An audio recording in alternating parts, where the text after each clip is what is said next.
Bien, donc je reprends ce sous-paragraphe grand 5.3.2 résultante cinétique. Donc j'ai dit que résultante cinétique ou quantité de mouvement, c'est la même chose. Donc ici, regardez, la résultante cinétique, entre parenthèses, quantité de mouvement est donnée par P S par rapport à R0 est égal à intégrale sur S, V de M par rapport à 0, D de M. Donc, ceci, c'est la définition de base, c'est la définition que nous avons donnée tout à l'heure. Regardez, ici, P de S par rapport à 0 est égal à intégrale sur S, V de M par rapport à 0, dm. C'est le paragraphe 5.1, quantité de mouvement de S par rapport à R0. Donc, intégrale S de V de M par rapport à R0, D de M. V de M par rapport à 0, c'est le vecteur vitesse de M dans R0. Okay. Donc, la définition d'un vecteur, c'est la dérivée première du vecteur position, donc OM sur dt, donc par rapport à R0, et l'intégrale sur le domaine occupé par le solide. Très bien. Donc, alors ici, je dis bien, on peut sortir d sur d de t de l'intégrale. C'est-à-dire, on suppose qu'on a les conditions mathématiques pour sortir l'opérateur différentiel d sur dt de l'intégrale. Donc, on a les conditions mathématiques. Donc, ceci est conforme avec l'état du solide. Le solide est encore rigide qu'on suppose parfait. C'est-à-dire, il n'y a pas de singularité géométrique. C'est-à-dire que singularité géométrique, par exemple, supposons qu'on a une sphère avec une fissure à l'intérieur.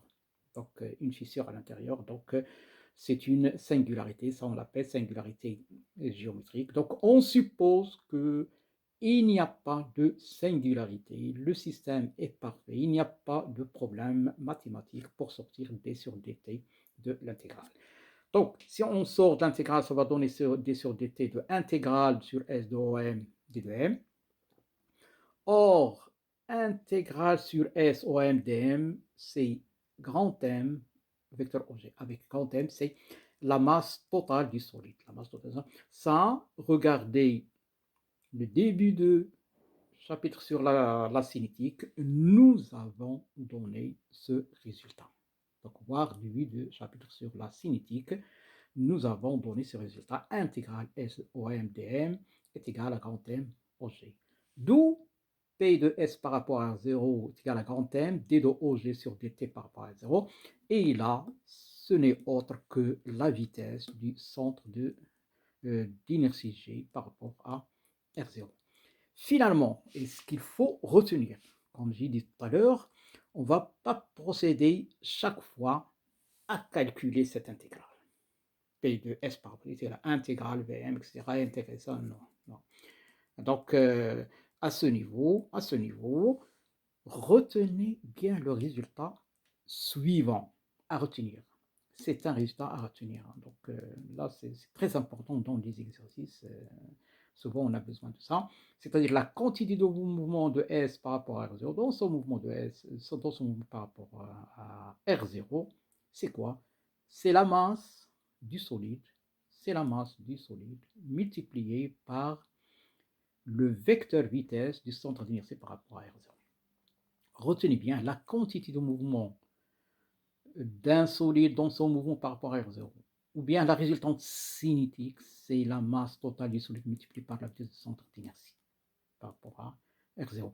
Et ça, c'est un résultat de mécanique du point matériel. C'est-à-dire que la quantité de mouvement d'un point matériel de masse M, donc si on a un point M, regardez, si on a un point M en mouvement par rapport à un repère R, M possède une vitesse V de M par rapport à R. Ce point M, il a une certaine masse petit m. Sa quantité de mouvement de M par rapport à R, c'est petit m V de M par rapport à R. Voilà.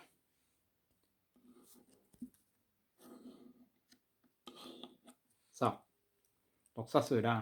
Ça rappelle de mécanique des points matériels. Un point grand M, de masse petit m, de vitesse V de M par rapport à un repère R. Sa quantité de mouvement, c'est égal à sa masse multiplié par le vecteur vitesse. Multiplié par mv. Si on regarde ici, on a formellement, mathématiquement, la même chose. C'est la masse multipliée par la vitesse. C'est-à-dire que la quantité de mouvement d'un solide est équivalente à la quantité de mouvement du point centre d'inertie G. Nous avons VG ici. Regardez, nous avons VM ici. C'est la quantité de mouvement du centre d'inertie du solide, mais à condition d'affecter la masse totale du solide à ce point. C'est-à-dire ce point G aura la masse grand M. Cette masse multipliée par sa vitesse, ça donne la quantité de mouvement du solide par rapport à R0 ou la résistance cinétique. Donc, mv de G est la quantité de mouvement, regardez, mvg est la quantité de mouvement qu'aurait le point matériel G, c'est-à-dire le centre d'inertie, affecté de la masse totale du solide. Donc, quantité de mouvement résistance du solide, c'est P est égal à la masse du solide multipliée par la vitesse de son centre d'inertie. Bien. Alors ça c'est pour la quantité de mouvement. Maintenant, on va traiter un premier cas pour lequel nous avons un premier cas de moment de torseur. Moment de torseur, c'est moment cinétique. Okay? Moment de torseur cinétique, c'est le moment cinétique. Donc, et nous avons dit que, comment ça s'appelle, un torseur cinétique est calculé en un point. Ok. Prenons un cas important. Donc il faut connaître les résultats que nous allons déduire ici. Donc, un point important pour lequel nous avons un solide, nous avons un point O lié au solide, et ce point O fixe dans le repère R0. Donc, ça, c'est un schéma, c'est un choix de chemin. Hein, c'est un choix de chemin. On peut choisir d'autres schémas pour expliquer ce qui se passe. Donc, je répète, un cas extrêmement important qu'il faut connaître, parce qu'on va rencontrer ce cas très fréquemment. Dans le théorème de Koenig, on va rencontrer cette situation.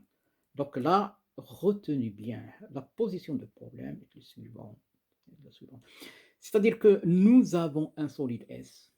Ça, c'est un point M du solide, mais là, nous avons un point O. On peut mettre un point O, un point B ou autre. Ici, on a pris le point O. Supposons que le point O ici, il est lié au solide et fixe dans le repère R0. Très bien. Donc, alors, si O est lié au solide et fixe dans R0, donc automatiquement, et on l'a dit plusieurs fois, que le solide il est en rotation pure. O est un point lié au solide, fixe dans le repère R0, donc le solide S est en rotation pure par rapport à R0. Très bien. Alors, considérons un solide S en rotation autour d'un point O par rapport à un repère R0, OX0, Y0, Z0. Le point O est lié à S et fixe par rapport à R0. Donc, le lié AS I fixe par rapport à R0, ça veut dire que nous avons un solide en rotation pure. Alors, dans ce cas, quelle est l'expression du moment cinétique? C'est ça le but. Le but, c'est que on a, on a un solide avec un point fixe dans un repère. Le point fixe dans le repère est le point O, le point ici qu'on a noté O, mais ce point lié au solide est fixe. Quelle est l'expression du moment cinétique? Donc, on part de la définition. Sigma S par rapport à R0 au point O, par définition intégrale OM V de M, V de M par rapport à R0, D de M. Donc, ça, c'est la définition de base que nous avons donnée. Regardez. Paragraphe 5.2. Moment cinétique de S par rapport à 0, on a un point A. Donc ici, on a un point A.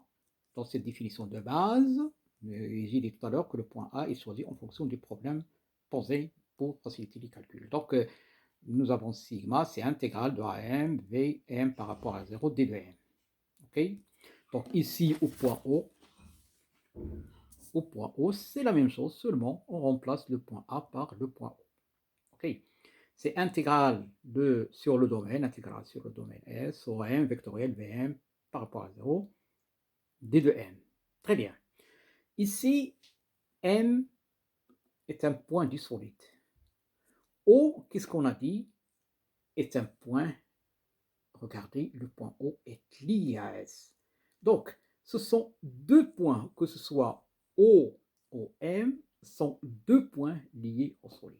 Donc, si on a deux points liés au solide, on peut écrire la relation de l'antisymétrie qu'on a définie, qu'on a donnée dans le chapitre de cinématique. Donc, la relation de l'antisymétrie pour les vitesses, V de M de S par rapport à R0 est égal à V de O de S par rapport à R0 plus MO vectoriel oméga de RS par rapport à R0. Avec RS, c'est le repère lié à S. Donc, oméga de RS par rapport à R0, c'est aussi oméga de S, c'est aussi oméga de S par rapport à R0. Très bien. Alors, ici, RS lié à S, oméga RS par rapport à 0, c'est vecteur rotation de RS par rapport à R0. Donc, je viens ici, je remplace, ici dans cette intégrale, je remplace Vm par cette expression ici, V de M de S par rapport à R0, c'est la relation de proximité. Or, qu'est-ce qu'on a dit? On a dit que O est un point de S, mais il est fixe dans R0. Il est fixe, donc ce terme, c'est le vecteur 0. Ce terme, c'est le vecteur 0. Pourquoi? Regardez, on a dit que le point O est lié à S et fixe dans R0. Donc là, 0. Donc qu'est-ce qu'il reste? Il reste V de M de S par rapport à R0 est égal à MO vectoriel oméga de RS par rapport à R0. On remplace dans l'expression du moment cinétique ici, on remplace ici, donc ça donne sigma S par rapport à 0 au point O est égal à OM vectoriel oméga OM dm. Mais cette intégrale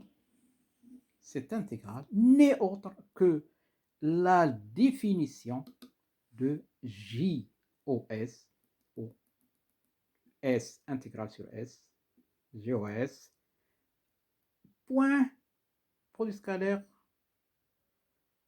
produit oméga S par réseau. Donc ici, rappelez-vous que quand on avait défini JOS point U, ici, on a U, le vecteur U. Ici, JOS point oméga de S par rapport à 0, ça veut dire, ici, on a oméga. Donc, regardez la définition de JOS U, Donc, je vais écrire ici. Donc, regardez. J, on avait écrit GOSU. C'est quoi? C'est intégrale sur S de O. Donc, bon, on va mettre M ici, OM. On avait, je pense, ni avant P, ni, bon, c'est un point, que ce soit M ou N ou P ou X ou tout ce que vous voulez. C'est un point dit solide. Donc, OM, vectoriel, U, vectoriel, OM, T de M. Voilà. Ça, c'est GOSU, la définition de GOSU est égal à intégrale sur S de OM, donc ça c'est OM, OM, vectoriel U, vectoriel OM, D de M. Alors, comparons avec ça. Intégrale OM, oméga, vectoriel OM, DM. Donc, il suffit de venir ici remplacer U par oméga.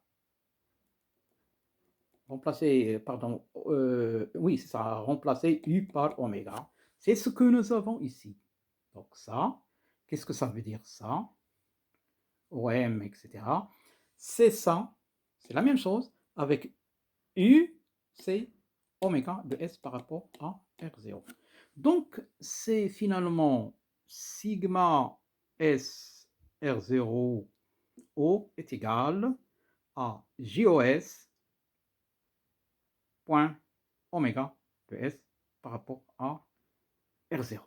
Donc, ça, c'est les opérateurs, mais le moment pour calculer le moment cinétique, pour calculer vectoriellement le moment cinétique qu'on utilise dans le principe fondamental dynamique, il suffit de remplacer donc, dans une base donnée la matrice associée à GOS, donc la matrice multipliée par oméga de RS par rapport à ça. Donc, retenez bien ça. C'est que quand on a ces conditions, c'est-à-dire un point du solide fixe dans un repère, R0, le moment cinétique est égal à la matrice associée à GOS multipliée par oméga. Ce sont des choses qu'on va rencontrer en TD. Donc, pour déterminer G sigma S R0 O par le produit de IOS par oméga, il faut exprimer IOS et oméga dans la même base.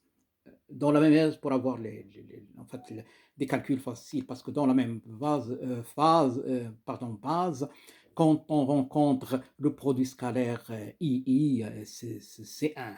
Par exemple, si on a une base IJK, quand on rencontre le produit scalaire II, c'est 1, JJ, c'est 1, scalaire vecteur vecteur K, c'est 1, produit scalaire I, J c'est 0, etc. Produit vectoriel, I vectoriel J, ça donne K, etc. Donc, il n'y a pas ni angle entre les vecteurs, ni rien. Donc, ni sinus, ni cosinus. Donc, dans la même base. Donc, pour faciliter le calcul.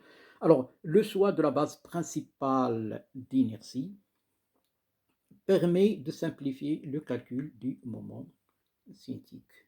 Oui, pourquoi? Parce que quand on écrit, donc là, dans les problèmes, on écrit directement sigma de S par rapport à R0, O est égal à IOS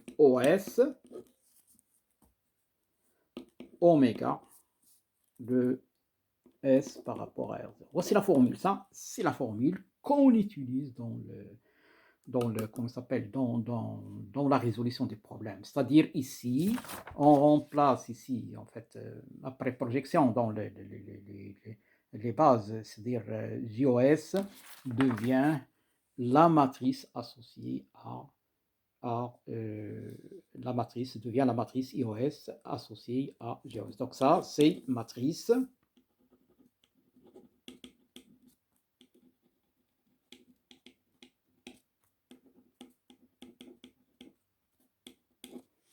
Voilà. Donc dans les exercices, dans les problèmes, pour calculer le moment cinétique, pour calculer le vecteur moment cinétique en un point, dans les conditions O liées au solide et fixe dans le repère, c'est la matrice associée à GOS multipliée par le vecteur oméga de S par rapport à R0 ou oméga RS par rapport à R0. Donc c'est oméga aussi de RS par rapport à R0. Alors le choix de la base principale, pourquoi? Parce que dans la base principale, IOS est diagonale.